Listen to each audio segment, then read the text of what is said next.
Hey everyone, welcome back to our channel. Today I'm going to show you how to turn off pop-up in Google Chrome in a very simple way. So without wasting any time, let's get started. So first, you just need to come over into your Google Chrome, and then you just need to come over in this three dot, click on that.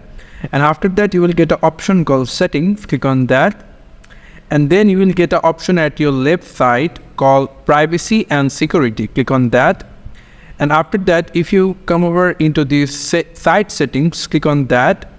And then if you scroll down a little bit, you will find the option called pops up and redirects. So click on that.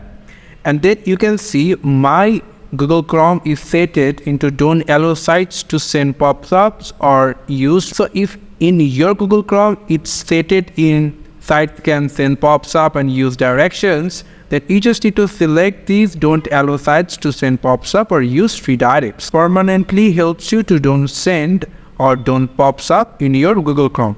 So thank you so much for watching this video. I hope to see you in other videos. Till then, goodbye.